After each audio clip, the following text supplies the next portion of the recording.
Nasubukan nyo na ba sumayaw ng cha-cha? Ika'y natutuwa tulad ni Aling Linda.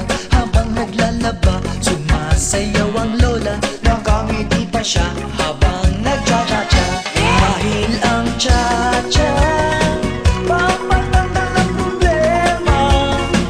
Lagi ka pang nakatawa habang nagcha-cha-cha.